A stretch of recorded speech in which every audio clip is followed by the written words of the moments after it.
আসসালামু আলাইকুম, সবাইকে স্বাগতম। প্রিয় শিক্ষার্থী বন্ধুরা, আজকে আমি আইসিটি বিষয়ের এই লজিক ফাংশন থেকে কিভাবে লজিক গেট অঙ্কন করা যায় সহজভাবে আলোচনা করার চেষ্টা করব। যেমন এখানে বলা আছে x সমান a plus B not into B plus C not, তার উপরে আবার নট। তার মানে কি, এই দুইটা দিয়ে আমরা একটি অর গেট অঙ্কন করব, আর এই দুইটা মিলে আমরা একটি অরের উপরে নট মানে নর গেট অঙ্কন করব।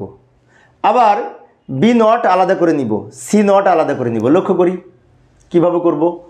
প্রথমে এর উপরে কিন্তু নট নাই, এখানে এর উপরে কিন্তু নট নাই, তাই এ আমরা ফ্রেশ টেনেছি, এ একটা লাইন টেনে নিলাম। এবার বি আছে, বি নট আছে, তো বি এর জন্য একটা লাইন টানবো এখানে। কিন্তু বি এর সাথে যে নট আছে বি নট, ওই বি নটটা আমরা একটু আলাদা করে এখানে নট যুক্ত করে এখানে একটা লাইন বের করে নিলাম, যেটি B not. A not sorry A আলাদা, আর বি নট, এ নট নাই, তাই এর সাথে নট যুক্ত করি নাই, কিন্তু বি নট যেহেতু আছে বি এর সাথে নট যুক্ত করেছি। আবার সি এর সাথে কিন্তু নট আছে, তো আমরা সি একটা লাইন দিলাম, সি এর সাথে এখানে নট যুক্ত করে আমরা এখানে নট বের করে নিলাম। এটা সি নট, এটা এ, এটা বি, এটা বি নট, এটা সি, এটা সি নট। এইবার আমরা এই ইনপুটগুলো ব্যবহার করে এই লজিক গেট অঙ্কন করব। প্রথমে এ আর বি নট যোগ হবে, যোগ মানে অর গেট, আমরা জানি তো। এ তো এই লাইনটা, এখান থেকে লাইন টানবো। বি নট বলতে যে এটা বোঝাই, কিন্তু বি নট কিন্তু এইটা, এখান থেকে একটা লাইন টানবো। এটা এ আর এটা বি নট, এই দুইটা মিলে কিন্তু প্লাস যোগ হবে। তো যোগ হয়েছে মানে অর গেট। এখানে যে লাইনটা বের হলো এটা হচ্ছে A plus B not, A plus B not, এই লাইনটা। আচ্ছা, এবার এখানে আসি। বি মানে কি, এই লাইনটা বি, আর এটা বি নট। তো বি এখান থেকে আমরা নিব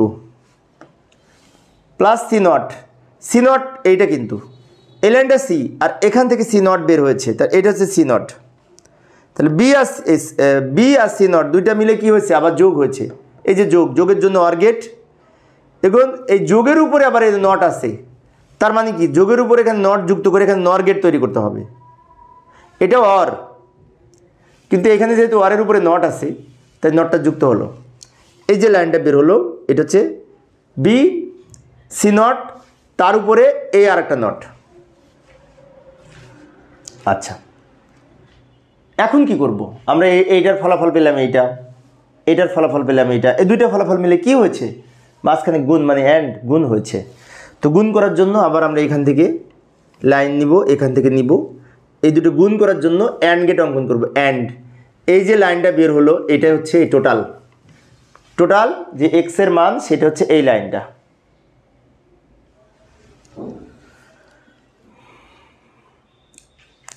তো প্রিয় শিক্ষার্থী বন্ধুরা, এই ছিল আমার আজকের আলোচনার বিষয়। আমি শিক্ষার্থীদের অনুরোধে অবশ্যই অল্প অল্প করে আলোচনা করি, যাতে শিক্ষার্থীরা বোরিং ফিল না করে। পরের ক্লাসটি দেখার আমন্ত্রণ রইল।